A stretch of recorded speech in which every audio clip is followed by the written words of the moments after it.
Un immeuble de type R+3 menace de s'écrouler dans la commune de Koumassi. Le bâtiment est construit dans une zone marécageuse. Et puis plusieurs établissements scolaires restent toujours fermés après la levée du mot d'ordre de grève de la FESI. Nous en parlerons dans ce journal. Bonsoir et bienvenue dans le journal.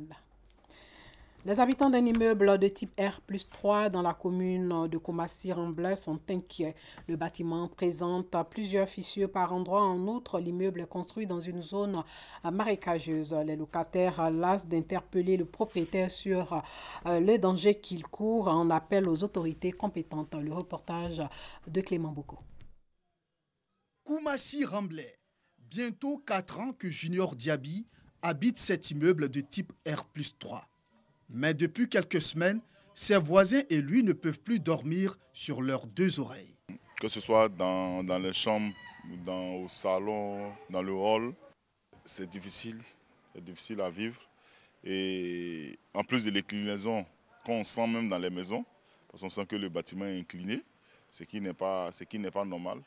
Et je crois que l'année dernière, ils ont fait venir une équipe pour venir sonder un peu la résistance, et il s'est trouvé que, selon l'information que l'agence m'avait donnée, après les élections, il devait raser le bâtiment pour le construire parce que la densité devenait de plus en plus importante. C'est un peu plus à craindre et malheureusement, on n'a pas eu une oreille attentive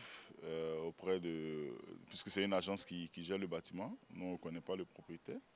Et donc, on espère vraiment que les dispositions soient prises pour que nos vies soient épargnées. Au sein de l'immeuble, les traces d'humidité sont visibles à tous les étages.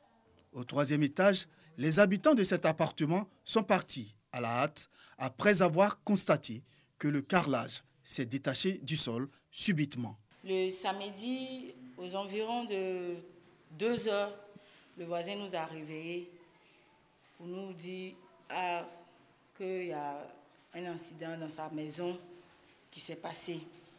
Bon, c'était la nuit, on ne voulait pas se lever, on s'est dit, bon, peut-être qu'il fait tard. Et la police est venue, on a vu que c'était sérieux. Donc on a tous évacué l'immeuble, on est descendu, la police, les pompiers sont venus regarder. Et nous-mêmes, les habitants, nous sommes venus voir. C'était choquant. Ils étaient obligés de quitter l'immeuble. Actuellement, on ne sait pas où ils sont logés. Les maisons au Remblai, on te parle de 13 mois de caution. 13 mois de caution, ce n'est pas normal. Donc on n'a nulle part où aller. On cherche des maisons, mais on ne trouve pas. Sur cette superficie, 2 immeubles jumelés. Chaque bâtiment présente des inclinaisons par endroits et cela a entraîné le départ de plusieurs locataires.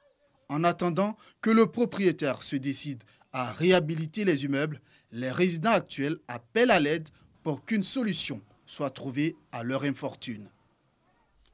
Parlons agriculture, c'est le lancement des activités de la Fédération des organisations professionnelles agricoles de producteurs de la filière EVA de Côte d'Ivoire. 18 chefs de secteur ont reçu des motos pour leur permettre d'être plus opérationnels sur le terrain. Djeneba Ouattara. La Fédération des organisations professionnelles agricoles de producteurs de la filière EVA de Côte d'Ivoire se déploie sur le terrain. 18 responsables de secteur ont reçu des engins roulants pour leur permettre d'être efficaces et performants. Cette remise de matériel marque le lancement officiel des activités de la Fédération. Une action qui fait suite à l'atelier de planification de ces activités au titre de l'année 2021-2025. La cérémonie a réuni autorités administratives, municipal et partenaire de la filière et véhicole à Yamoussoukro. Il n'y a pas longtemps, nous nous sommes retrouvés à Grand Bassam pour un atelier de planification de nos activités. Nous avons identifié nos activités, nous les avons classées, nous avons hiérarchisé toutes ces activités-là. Et maintenant, nous sommes à la phase opérationnelle. Mais pour le faire, il fallait faire le renforcement des capacités opérationnelles de nos agents. Les autorités présentes à la cérémonie saluent l'initiative et exhortent les agents à s'approprier les enseignements reçus. Ils vont avoir une partition essentielle à jouer et ça requiert des compétences. Ce sont ces compétences-là qu'ils viennent de recevoir. Il faut donc qu'ils puissent mettre à profit ces compétences pour régler les problèmes qui vont se poser. L'objectif de cette formation, voilà, c'est de mobiliser les planteurs et les amener à les faire quitter dans cette souffrance. Lorsque le prix à Poumac est 300 par exemple, ils achètent à 120, 150. Merci à toutes ces autorités qui ont voulu organiser cette fédération, donner une opportunité aux jeunes d'avoir du boulot. Merci à l'État de Côte d'Ivoire. Les responsables de secteur ont reçu également des attestations de formation pour leur participation à l'atelier de renforcement des capacités en comptabilité simplifiée et management. La Fédération des organisations professionnelles agricoles de producteurs de la filière EVA de Côte d'Ivoire a été créée en mai 2019. La Côte d'Ivoire est le premier pays producteur africain de caoutchouc et le 7e mondial. À l'approche de l'échéance électorale, les guides religieux musulmans multiplient les prières pour la paix d'une tournée de sensibilisation dans plusieurs localités. L'étape d'Aboville a été immortalisée par nos reporters. Mosquée Soukoura d'Aboville, imam, guide religieux et fidèle de la région de la Niébitiassa, en pleine prière pour la paix en Côte d'Ivoire. Ils invoquent la clémence de Dieu Tout-Puissant pour l'apaisement des cœurs en cette période électorale. Une initiative de Cheikh Abdelaziz Sarba, président des associations tidjanites qui s'inscrit dans le cadre de la caravane de prière pour la cohésion et la paix. Par rapport à tous les événements qu'on a connus en Côte d'Ivoire, dès qu'on voit des signes, on prie pour que la paix règne en Côte d'Ivoire. C'est pour cela qu'on était dans plusieurs villes. Aujourd'hui, nous sommes à Goville. Pour cela, on a demandé à tous les guides qui sont dans les différents villages de se retrouver aux côtés de notre Cheikh Bari et puis Cheikh Danon pour qu'on prie ensemble. On a lu 3 fois le Coran pour prier Dieu pour que la paix règne en Côte d'Ivoire. L'étape d'Aboville bénéficie du soutien des autorités de la localité. Occasion pour la représentante du préfet d'appuyer le message du guide religieux, un message auquel adhèrent également les fidèles de ce département. La paix, nous n'allons pas la retrouver dans la rue cette fois-ci, mais c'est dans nos églises et dans nos mosquées qu'on va retrouver cette paix-là. Sans paix, il n'y a pas de quiétude. Les commerçants, l'école, l'administration, s'il n'y a pas de paix, tout ça, ça tombe à l'eau. Alors que ce n'est pas le souci, ce n'est pas le projet de l'administration que j'incarne aujourd'hui. Je voudrais vraiment dire merci à tous les musulmans qui nous ont reçus dans leur mosquée aujourd'hui.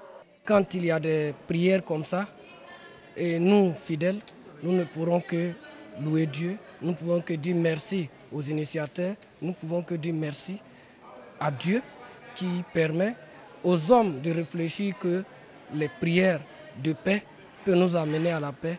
Et franchement, nous sommes heureux aujourd'hui d'être là, d'être à la prière qui doit envoyer la paix en Côte d'Ivoire. Les 114 chapitres du Saint-Coran ont été lus 3 fois de suite, suivis d'invocations. Après Aboville, la caravane de prière de Cheikh Abdelaziz Sarba va sillonner les villes d'Abengrou et d'Anibilikro à l'est de la Côte d'Ivoire. L'objectif reste le même, inviter la communauté musulmane à prier pour la paix et la cohésion sociale, mais surtout pour une élection apaisée le 31 octobre prochain. Sachez que la saison 2020 du marathon est annulée en cause de la crise sanitaire liée à la maladie à coronavirus. Le président du comité d'organisation du marathon de Côte d'Ivoire l'a annoncé lors d'une rencontre. Salifa Ouattara. Au niveau du comité d'organisation, nous avons décidé cette année d'annuler purement et simplement cette édition. La Covid-19 a réussi à faire reculer le comité d'organisation du marathon de Côte d'Ivoire, présidé par Victoria Pobi. La course des références de l'athlétisme ivoirien n'aura pas lieu cette année, à l'image d'autres comités d'organisation de marathons africains et internationaux qui ont tour à tour déchanté face à la propagation du virus. Avec le nombre de participants qui avait atteint la base symbolique de 21 000 lors de l'édition 2019, le marathon comportait de gros risques sanitaires. En 2019, nous avions reçu 36 nationalités différentes. Et quand on connaît maintenant toutes les mesures qu'il faut prendre pour voyager, se déplacer d'un pays à l'autre, avec tous les tests qu'il faut faire à l'entrée et à la sortie, tout cela a fait que nous avons décidé d'annuler. Voilà, c'est vraiment pour 2021. si tout rentre en ordre, si tout le monde peut voyager, parce que n'oubliez pas quand même que le marathon, c'est quelque chose de festif. Après 5 ans d'organisation régulière, le marathon se voit obligé d'observer une pause cette saison. Victor Yapobi espère que le déconfinement du marathon de Côte d'Ivoire se fera l'année prochaine. Le club Sol FC a reçu un quart du premier magistrat de la commune d'Abobo. On en sait plus avec Patrick Dadier. Le parc auto de Stade Olympique, Football Club d'Abobo, Sol FC, équipe de football de Ligue 1, s'agrandit avec l'acquisition d'un quart flambant neuf. Ce joyau, d'un montant de 30 millions de francs CFA, est un don du Premier ministre, ministre de la Défense, Ahmed Bakayoko. Ce quart, d'une capacité de 33 places et aux couleurs du club, est assez confortable avec une climatisation de haute gamme. Réceptionnant la clé des mains du donateur, qui n'est pas son premier geste, Sanogo Suleiman, président fondateur de Sol FC, s'est dit très comblé, car ce véhicule vient à point nommé. Il servira au ramassage de l'athlète dans le district d'Abidjan. Au nom du bureau exécutif et l'encadrement technique et les joueurs et tous les supporters et sympathisants de l'équipe de Sol FC d'Abobo, on a dit un grand merci à Monsieur le Premier ministre, maire de la commune d'Abobo, d'avoir offert un don ce soir à l'équipe de Sol FC. Sol FC rejoint progressivement le cercle fermé des clubs professionnels ivoiriens parce qu'il dispose déjà d'un siège, d'un terrain d'entraînement et maintenant d'un quart.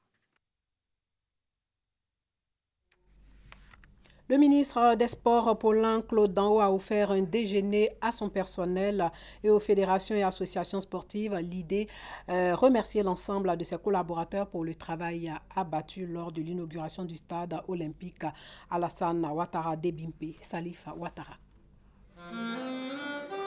75 fédérations sportives et le personnel du ministère des Sports réunis pour un déjeuner de remerciement. Moment fraternel, moment de partage choisi par le ministre Paulin Claude Danho pour faire le point de la saison 2020 fortement perturbée par la Covid-19. Le ministre des Sports a profité de l'occasion pour annoncer à l'Auguste Assemblée qu'un fonds Covid-19 d'une valeur de 200 millions de francs CFA a été dégagé par l'État de Côte d'Ivoire pour soutenir les associations sportives. Un fonds qui sera réparti sur l'ensemble des fédérations sportives déjà bénéficiaires de la parafiscalité. Plus de solidarité, plus de confiance dans les relations de travail. Tel est le vœu du ministre des Sports qui a annoncé aux fédérations que son cabinet travaille à mettre sur pied le programme national du sport pour la période 2020-2025. Une autre bonne nouvelle pour les mouvements sportifs. 10 autres centres sportifs de proximité, en abrégé Agora, seront construits à l'image de l'Agora de Koumassi, grâce à une aide financière de la France, estimée à 17 milliards de francs CFA. La Covid passe et est en train de passer, grâce à la discipline de tous, grâce aux efforts de tous. Mais l'année 2021 qui s'annonce, l'année sportive, doit être une année de challenge pour nous, parce qu'il y a les Jeux olympiques, mais aussi une année de revitalisation du sport, parce que nous allons avoir de nombreuses infrastructures sportives. Et c'est aussi une année où j'ai engagé le mouvement sportif à faire en sorte que cette année soit une année où les sportifs sont artisans de paix, artisans de cohésion sociale, artisans de fraternité. Le ministre Paulin Claude Danho a exhorté l'ensemble des fédérations sportives à plus de professionnalisme et de rigueur. Objectif, aller à la conquête de nouvelles médailles olympiques et autres grands trophées. Depuis le lundi, plusieurs écoles ont fermé leurs portes après des perturbations dans des établissements scolaires. 2 jours après, des écoles restent toujours fermées, bien que la FESI a levé son mot d'ordre de grève. La situation sociopolitique amène des responsables d'établissements scolaires, selon eux, à anticiper les congés de la Toussaint. Nous en reparlerons dans nos prochaines éditions. Et pour finir, sachez que des heurts ont lieu entre des partisans de l'opposant guinéen Seilou Dalen Diallo, qui s'est autoproclamé vainqueur de la présidentielle, et les forces de l'ordre ont fait au moins 9 morts aujourd'hui à Conakry, exacerbant la tension dans l'attente des résultats complets du scrutin. Voilà, c'est tout pour ce soir. Merci de nous avoir suivis et surtout, portez-vous bien.